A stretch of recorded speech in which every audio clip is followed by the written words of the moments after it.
Good morning everyone and welcome to DSS online class. This is Akash Chaurasia and today I am in front of you with a new topic. The name of the topic is criteria for congruence of a triangles. अभी पिछले video में हम लोगों ने बेटा पढ़ रखा था कि कॉन्ग्रुएंसी क्या है, कॉन्ग्रुएंसी में corresponding part and corresponding angles क्या होते हैं। अब हम लोग क्राइटेरिया पढ़ेंगे, कुछ रूल्स पढ़ेंगे कि जरूरी नहीं कि हर जगह हम सेम करस्पॉन्डिंग साइड्स और करस्पॉन्डिंग एंगल्स को इक्वल दिखा पाए, तो उसके लिए कि कुछ कंडीशन भी मिल जाए तो हम किस कंडीशन के अंडर में ट्रायंगल्स को कॉन्ग्रुएंट कह सकते हैं, इसके लिए कुछ क्राइटेरिया है बेटा। उसी टॉपिक को बोलते हैं criteria for congruence of a triangle. दो ट्रायंगल को कॉन्ग्रुएंट शो करने के लिए कुछ सर्टेन रूल्स हैं, उसी के लिए हम लोग ये टॉपिक पढ़ रहे हैं, जिसमें हमने पहला रूल ले रखा है SAS congruence rule. SAS congruence rule. Here S stand for side. Here S stand for side. A stand for angle. A stand for angle. And second S is also stand for side. ठीक है बेटा? यानी कि हम कह सकते हैं side angle side congruence rule और कॉन्ग्रुएंस क्राइटेरिया।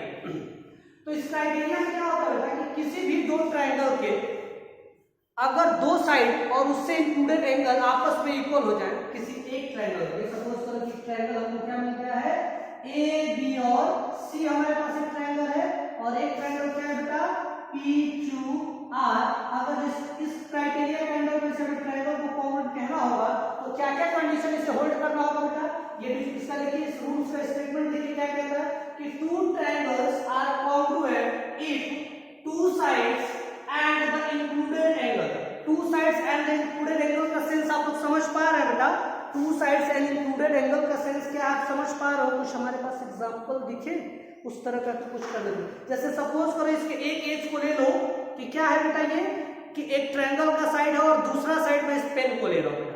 तो ये दो अगर जिसके हम सिर्फ एक एज को देखें, इस एज को देखें और इस पेन को देखें बेटा, तो ये ट्रायंगल के दो साइड्स हो गए और उससे इंक्लूडेड एंगल मींस क्या, ये एंगल की हम बात करें, दिस एंगल की हम बात करें। Clear? This one side and this one side and included angle is what बेटा, दिस एंगल। अगर हम इसको कहें ए, इसको कहें ओ और इसको कहें बी, तो एंगल ए ओ बी जो है साइड ओ ए और ओ बी से इंक्लूडेड एंगल है। तो ये क्या कह रहा है, कह रहा है कि to triangle are congruent if two sides and the included angle of one triangle are equal to the two sides and the included angle of other triangle, then the two triangle are congruent by which criteria beta? SAS criteria of congruence or SAS congruence rule. Clear? तो ये SAS congruence rule क्या कहता है कि two triangle are congruent if the two sides of one triangle, two sides and included angle of one triangle is also equal to the two sides and included angle of other triangle, then the two triangle are congruent. Just like हम कहें हमारे पास A B C एक triangle है और P Q R triangle है। इस criteria के अंदर अगर इस ट्रायंगल को कॉन्ग्रुएंट होना होगा तो अगर हम कहते हैं कि इस साइड ए बी इस साइड पी क्यू के इक्वल हो जाए और बी सी जो हो जाए बेटा क्यू आर के इक्वल हो जाए, तो एंगल मस्ट बी, कौन सा एंगल इक्वल होना चाहिए? इस साइड से इंक्लूडेड एंगल क्या है बी और इस साइड जो से इंक्लूडेड एंगल क्या है ये है। अगर इस तरह का कुछ मिल जाए कि A B is equal to PQ, AB is equal to PQ, angle ABC is equal to angle PQR, and BC is equal to QR.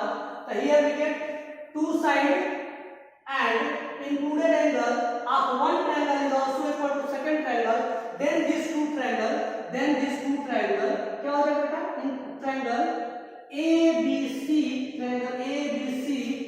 are congruent to the triangle PQR by which criteria? By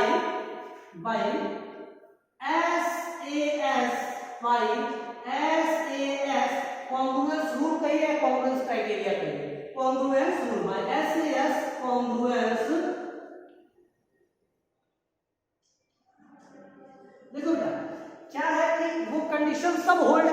जो आप कहना चाहते थे ना कि sir same side, तब तो आपका जो डिफिनेशन सर पहले आपने जनरल डिफिनेशन जो दिया था कि दो ट्रायंगल कॉन्ग्रुएंट तभी होंगे जब वो सेम शेप और सेम साइज के होंगे, तो वो गलत हो गया। वो गलत नहीं हुआ बेटा।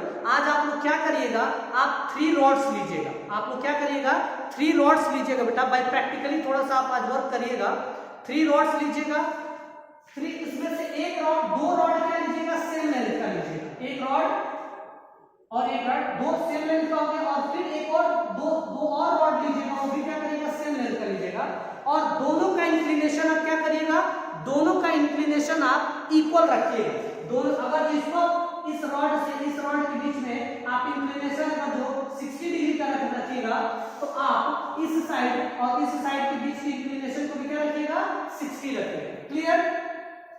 तो ऑटोमेटिक तीसरा रॉड जो आप प्लेस करेंगे AC, वो ऑटोमेटिकली बेटा इस PR के बराबर हो जाएगा। PR के बराबर हो जाएगा। और आप मेजर करके देखिएगा कि तब जो एंगल ये मिलेगा वही एंगल क्या मिलेगा, ये मिलेगा।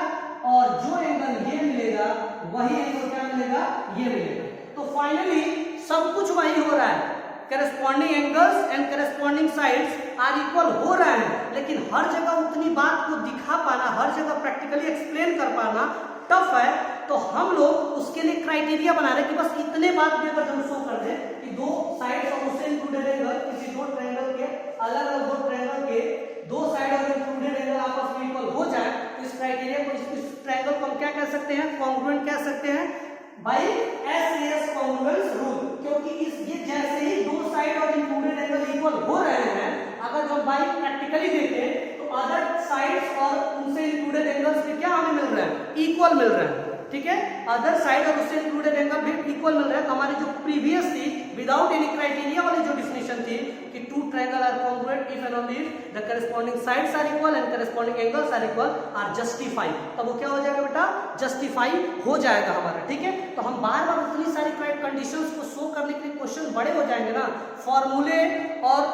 फॉर्मूला और आइडेंटिटी क्यों यूज होता है बेटा, वो क्वेश्चन को सॉर्ट करने के लिए यूज होता है। इसीलिए हम लोग क्या पढ़ रहे हैं, ट्रायंगल को कॉन्ग्रुएंट दिखाने के लिए क्राइटेरिया पढ़ रहे हैं। और उसमें हमने पहला क्राइटेरिया क्या पढ़ा है, SAS कॉन्ग्रुएंस रूल पढ़ा है। क्लियर? अब आते बेटा हम लोग इस पे एक क्वेश्चन कर लेते हैं। इस पे हम लोग एक क्वेश्चन कर लेते हैं। आप लोग थोड़ा सा वीडियो को रोक के चाहे तो इसे नोट कर सकते हैं। ठीक है, इस पे एक हम क्वेश्चन कर लेते हैं। एग्जाम्पल दे रखा है फर्स्ट, उस एग्जाम्पल को हम करेंगे। और आप लोग बेटा बहुत प्यार से इस वीडियो को समझे हैं, तो आप लोग एबल हो एक्सरसाइज को करने के लिए। आप एक्सरसाइज ट्राई करना, फेयर नहीं करना। मैं एक्सरसाइज करूंगा, कंप्लीटली एक्सरसाइज सुबह में कराऊंगा। ठीक है, लेकिन फिर आप कोशिश करोगे एक बार मुझसे पहले, तो वो काफी अच्छा होगा। ठीक है, वो आपके अंडरस्टैंडिंग के लिए बहुत अच्छा होगा कि आप खुद से भी उसको एक बार कर जाओ। वैसे मैं तो करूंगा ही करूंगा। ठीक है, क्लियर बेटा? तो आते हैं हम लोग, देखते हैं बेटा क्या रहा है कि क्वेश्चन हमारा एग्जांपल था कि इन अ फिगर, एक फिगर हमको दे रखा है, एक फिगर हमको दे रखा है BC फिगर दे रखा है। इस फिगर को हम ड्रॉ कर रहे हैं और उसके बाद हम लोग क्या करेंगे बेटा, जो कंडीशंस को फॉलो करने की कहेंगे उसकी हम लोग बात करेंगे। ठीक है बेटा, कह रहा है इन अ फिगर 7.8, हमको एक फिगर 7.8 दे रखा होगा। ठीक है, और कह रहा है कि ये जो है BC है, ये जो लेंथ है वो BC है। ठीक है बेटा, ये जहां इंटरसेक्ट कर रहा है उस पॉइंट को O कह रखा है। एंड जो सेकंड वन साइड है बेटा वो क्या कह रखा है, AD कह रहा है, AD। ठीक है, OC is equal to OA, OC is equal to OD, OC is equal to AD इसको कह दीजिएगा। ठीक है, AD हमको ये दे रहा है। क्लियर है? और क्वेश्चन ऑलरेडी कह रहा है इन फिगर, क्वेश्चन जो कह रहा है तो हम गिवन दैट करेंगे बेटा। क्या करेंगे, गिवन दैट। गिवन सॉल्यूशन में तो हम क्या करेंगे, जो हमें क्वेश्चन में प्रॉब्लम में दे रखा है उसको क्या करेंगे, गिवन दैट में नोट करेंगे। गिवन दैट व्हाट बेटा, OC is equal to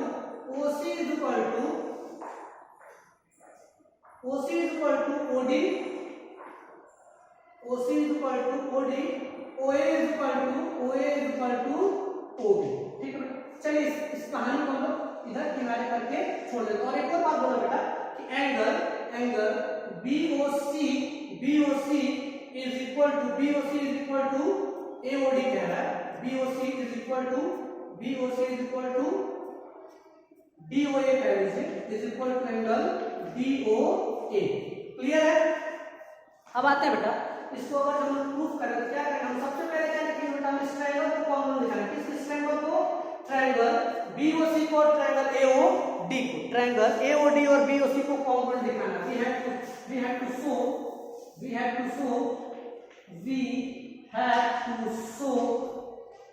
what बेटा, triangle AOD is congruent to the triangle BOD। AOD is congruent to triangle BOD। Clear है बेटा? तो हम आ जाएंगे प्रूफ पे अपने, मतलब शो करने के लिए, ठीक है। हम करेंगे इन ट्रायंगल, तो हमारा पहला होगा कि हम दोनों ट्रायंगल को टेक करेंगे। In triangle AOD and triangle BOD, इसे हमें कॉम्पोनेंट शो करना है। क्लियर?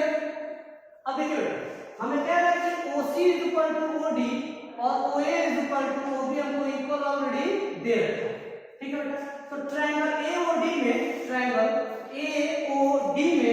जो OD साइड है बेटा, ट्रायंगल AOD में जो OD साइड है वो ट्रायंगल BOC के OB के इक्वल है। तो क्या हम लिख सकते हैं, OA is equal to OB। अब फिर से देखते हैं बेटा कि ट्रायंगल AOD में जो साइड OD है बेटा, वो ट्रायंगल BOC के साइड OC के क्या है, इक्वल है। तो दो साइड इक्वल हो गया, और ये लाइन ऑलरेडी दे चुका है, अगर नहीं दिया होता ये लाइन एक दूसरे को इंटरसेक्ट करता है, तो फ्रॉम वर्टिकली अपोजिट एंगल ये एंगल्स क्या हो जाते हैं, इक्वल हो जाते हैं। तो एंगल इस ट्रायंगल का AOD is also equal to the angle BOC। अब हमें क्या मिल गया बेटा, एक ट्रायंगल के दो साइड और उससे इंक्लूडेड, ये दो साइड और इससे इंक्लूडेड एंगल, और फिर इस ट्रायंगल के दो साइड और इससे इंक्लूडेड एंगल क्या मिल गया बेटा, इक्वल मिल गया। तो हम लोग क्या लिख सकते हैं, ये इम्प्लाई करेगा, that imply triangle AOD is congruent to the triangle BOD by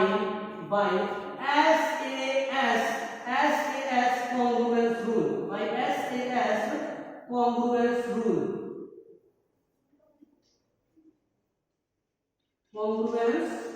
rule, ठीक है। तो बेटा किसी भी दो ट्रायंगल का हमें फाइनली क्या शो करना है कि दो साइड और उससे इंक्लूडेड एंगल अगर जो इक्वल मिल गए तो SAS उस ट्रायंगल को हम क्या कह देंगे, कॉन्ग्रुएंट कह देंगे। और इसी में एक छोटा सा पार्ट और दे रखा है बेटा, इसी क्वेश्चन में छोटा पार्ट दे रखा है। ये तो फर्स्ट पार्ट कॉन्ग्रुएंट प्रूफ करना था, ये प्रूफ फर्स्ट था हमारा बेटा।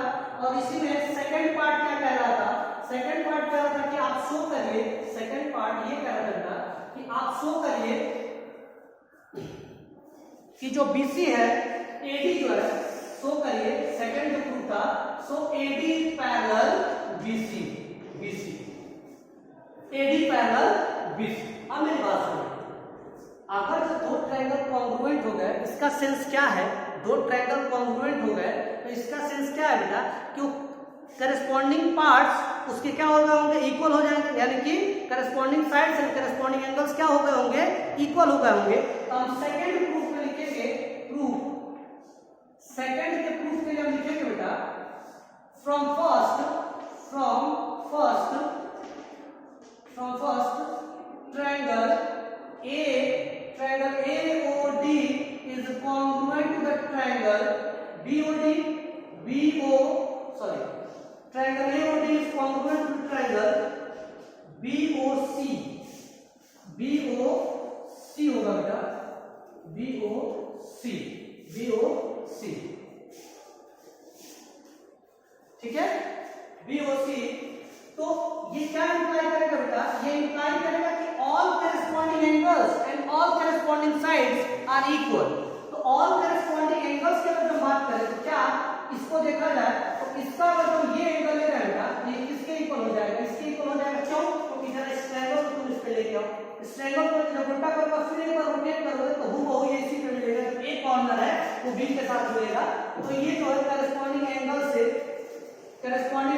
Angle B is equal to angle A is equal to angle B हो जाएगा बाय CP हम लिख देंगे by CP and we are well known CP का सेंस क्या है? Corresponding part of convex triangle. तो किसी ट्रायंगल के अगर करस्पॉन्डिंग पार्ट इक्वल है बेटा, ठीक है, करस्पॉन्डिंग पार्ट अगर इक्वल हो गए तो ये जरा देखो इस पोजीशन को जरा समझो। तो ये दो लाइन से उसको एक लाइन कट कर रहा है, अगर जो अल्टरनेट इंटीरियर एंगल के पोजीशन के एंगल्स आपस में इक्वल हो जाएंगे तो ये क्या इंप्लाई करेगा? दिस इंप्लाई क्या अल्टरनेट इंटीरियर एंगल इक्वल हो गए तो लाइंस क्या हो जाएंगे? पैरेलल हो जाएंगे। तो क्या इंप्लाई करेगा बेटा? ये AD पैरेलल BC, क्योंकि अल्टरनेट इंटीरियर एंगल हम क्या पढ़ते थे कि अगर जो दो लाइन पैरेलल है उस पे एक ट्रांसवर्सल लाइन आ रही है तो उसके अल्टरनेट इंटीरियर एंगल्स क्या होते हैं? इक्वल होते हैं। तो इसके कन्वर्जन भी तो बोला जा सकता है कि अगर जो अल्टरनेट इंटीरियर एंगल पोजीशन के अगर एंगल्स आपस में इक्वल हो गए तो लाइंस क्या हो जाएंगी? पैरेलल हो जाएंगी। क्लियर बेटा? तो अगर जो ये एंगल इक्वल हो गए, एंगल तो क्या कॉन्ग्रुएंट ट्रायंगल की वजह से CP से एंगल्स इक्वल हो गए। अगर जो एंगल्स इक्वल हो गए बेटा, एंगल्स अगर जो इक्वल हो गए तो किस पोजीशन के हैं? अल्टरनेट इंटीरियर एंगल के पोजीशन के हैं। तो अल्टरनेट इंटीरियर एंगल अगर इक्वल हो गया तो जिस साइड से बन रहे हैं वो साइड्स क्या हो जाएंगे? पैरेलल हो जाएंगे। ओके, तो this process we get second proof is done. So I hope you understand SAS criteria of congruency and the first problem on the basis of SAS congruence rule you understand very well. So do exercise work and some examples. Thank you class.